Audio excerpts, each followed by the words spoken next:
ഇപ്പോൾ നമുക്കപ്പോൾ അതിഥിയായി Paravur Sajeev railway passenger association സംസ്ഥാന പ്രസിഡന്റ് അദ്ദേഹം നമുക്കൊപ്പം തത്സമയം ചേരുന്നുണ്ട്. ശ്രീ സജീവ്, നോക്കൂ, നിലവിൽ ഇപ്പോൾ എന്തുകൊണ്ടാണ്, ആദ്യ ചോദ്യം തന്നെ നമ്മളിപ്പോൾ സംസാരിച്ചുകൊണ്ടിരിക്കുന്ന നഷ്ടപരിഹാരം വൈകുന്നതുമായി ബന്ധപ്പെട്ടുകൊണ്ടാണ്. എന്തുകൊണ്ടാണ് റെയിൽവേയുടെ ഈ നഷ്ടപരിഹാരം ഇങ്ങനെ നീണ്ടുപോകുന്നത്? ഇക്കാര്യത്തിൽ റെയിൽവേയുടെ അനാസ്ഥ യഥാർത്ഥത്തിൽ മാപ്പർഹിക്കാത്ത കുറ്റം തന്നെയാണ്. കാരണം നമുക്ക് റെയിൽവേ യാത്ര ചെയ്തുകൊണ്ട് ആണ് ഈ സംഭവം ഉണ്ടായത്. ട്രെയിൻ യാത്രക്കാരുടെ സുരക്ഷിതത്വം റെയിൽവേ ഏറ്റെടുക്കേണ്ടത് അത്യാവശ്യമാണ്. ഈ ഇൻസിഡൻസ് യാത്രക്കാരുടെ പ്രശ്നങ്ങൾ ഉണ്ടാകുന്നതല്ല. റെയിൽവേ ചില ആളുകൾ ഇങ്ങനെയുള്ള പ്രവൃത്തികൾ ചെയ്യുമ്പോൾ അതിന് യാത്ര ചെയ്യുന്ന യാത്രക്കാർക്ക് ഒരു സുരക്ഷിതത്വവും അല്ലെങ്കിൽ എന്തെങ്കിലും അപകടം സംഭവിച്ചാൽ അതിന്റെ ഉത്തരവാദിത്വം റെയിൽവേ നിർബന്ധമായും ഏറ്റെടുക്കണം. ഇവിടെ MP നേരത്തെ സൂചിപ്പിച്ചു അദ്ദേഹം ഇന്ന് തന്നെ ഇടപെടൽ നടത്താമെന്ന്. പക്ഷെ റെയിൽവേക്ക് ഈ ഒരു സിസ്റ്റം കൃത്യമായി നടക്കാനുള്ള മാർഗമാണ് ഉണ്ടാകേണ്ടത്. ഇങ്ങനെയുള്ള ആക്സിഡന്റുകൾ ഉണ്ടായാൽ അത് റെയിൽവേ ഇന്ത്യയിലെ ഏറ്റവും വലിയ പൊതുമേഖലാ സ്ഥാപനമാണ്.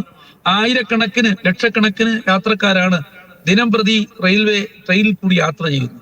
അപ്പൊ യാത്രക്കാരുടെ സുരക്ഷിതത്വത്തിന് ഏറ്റവും വലിയ പ്രാധാന്യം നൽകണം. ഇങ്ങനെയുള്ള ഒരു ആക്സിഡന്റ് ഉണ്ടായാൽ റെയിൽവേയിൽ എനിക്ക് തോന്നുന്നത് ഒരു പ്രത്യേക വിഭാഗം തന്നെ രൂപീകരിക്കണം. ഇമ്മീഡിയറ്റ് ആയിട്ട് ഇങ്ങനെ ഒരു സംഭവം ഉണ്ടായാൽ ആ യാത്രക്കാരെ സഹായിക്കുന്ന ഉത്തരവാദിത്വം അതിന് ഇമ്മീഡിയറ്റ് ആയി എപ്പോഴും 24 മണിക്കൂറും പ്രവർത്തിക്കുന്ന തരത്തിലുള്ള ഒരു സിസ്റ്റം റെയിൽവേക്ക് ഉണ്ടാകണം. അതാണ് യാത്രക്കാരുടെ ഭാഗത്തു നിന്ന് ആവശ്യപ്പെടാറുള്ളത്. അതോടൊപ്പം തന്നെ നിരവധി ഇന്ത്യയിൽ ആകമാനം ഇങ്ങനെ ട്രെയിനിൽ യാത്ര ചെയ്യുന്ന ആൾക്കാര് ഈ കല്ലേറും മറ്റുള്ള അക്രമങ്ങളും നിരന്തരമായി വന്നുകൊണ്ടിരിക്കുകയാണ്. റെയിൽവേ സുരക്ഷയുടെ കാര്യത്തിൽ റെയിൽവേ വളരെ പിന്നോക്കം പോകുന്നുവെന്ന് നമ്മൾ സംശയിക്കേണ്ടിയിരിക്കുന്നു. കാരണം യാത്രക്കാർക്ക് സുരക്ഷിതമായി യാത്ര ചെയ്യാൻ പറ്റുന്ന തരത്തിലുള്ള സുരക്ഷാ ഉദ്യോഗസ്ഥരെ നിയമിക്കുന്ന കാര്യത്തിൽ, ട്രെയിനിന്റെ സുരക്ഷിതത്വത്തിന്റെ കാര്യത്തിൽ, യാത്രക്കാരുടെ സുരക്ഷയുടെ കാര്യത്തിലൊക്കെ റെയിൽവേ കടുത്ത അലംഭാവമാണ് കാട്ടുന്നത്.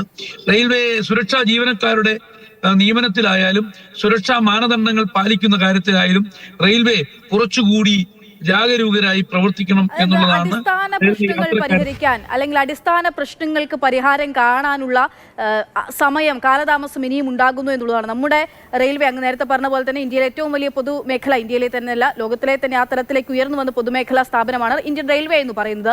ഇന്ത്യൻ റെയിൽവേ പലതരത്തിലുള്ള നമ്മൾ ഏറ്റവും വേഗത്തിലുള്ള ട്രെയിനുകളൊക്കെ ഇങ്ങനെ അവതരിപ്പിക്കുകയാണ്. ആ തരത്തിലേക്കൊക്കെ നമ്മൾ ഡെവലപ്ഡ് ആയിക്കൊണ്ടിരിക്കുന്നുണ്ട്. പക്ഷേ ഏറ്റവും അടിസ്ഥാനമായിട്ടുള്ള പ്രശ്നങ്ങൾ, ഈ പറയുന്ന പോലെ സുരക്ഷ, അതുപോലെ തന്നെ ആണ് ഈ യാത്ര എന്ന് പറയുന്നത്, ലോക്കൽ കമ്പാർട്ട്മെന്റിലുള്ള യാത്ര എന്ന് പറയുന്നത്, അങ്ങനെ കുറെ കാര്യങ്ങളുണ്ട്. അതിലൊക്കെ ഏറ്റവും അടിസ്ഥാനപരമായിട്ടുള്ള പ്രശ്നങ്ങൾ പരിഹരിക്കാനുള്ള കാലതാമസം അതിങ്ങനെ തുടർക്കഥയാവുകയാണ്. റെയിൽവേ യാത്രക്കാർക്ക് ഇൻഷുറൻസ് സംവിധാനം അടക്കമുള്ളത് ഏർപ്പെടുത്തണമെന്നുള്ളതാണ് എനിക്ക് ആവശ്യപ്പെടാണ്. കാരണം നിരന്തരമായി ഇങ്ങനെയുള്ള ആൾക്കാർക്ക് യാത്ര ചെയ്യുമ്പോൾ പരിക്കുകൾ ഉണ്ടാകുന്നു, റെയിൽവേ അപകടങ്ങൾ ഉണ്ടാകുന്നു. ആ അപകടങ്ങളൊക്കെ ഉണ്ടാകുമ്പോൾ അപ്പോഴത്തേക്ക് മാത്രമുള്ള ചില നടപടികൾ, ചില കമ്മീഷനുകൾ മാത്രമാണ് ഉണ്ടാകുന്നത്. റെയിൽവേ സുരക്ഷിതത്വത്തിന്റെ കാര്യത്തിൽ അല്ലെങ്കിൽ ആക്സിഡന്റ് ഉണ്ടായാൽ അതൊക്കെ എത്രയും വേഗം പരിഹരിക്കുന്ന തരത്തിലുള്ള ഒരു പുതിയ സിസ്റ്റം ഇന്ത്യൻ റെയിൽവേയിൽ ഉണ്ടാകണം. കാരണം ആധുനികവൽക്കരണം നടന്നുകൊണ്ടിരിക്കുകയാണ് റെയിൽവേ.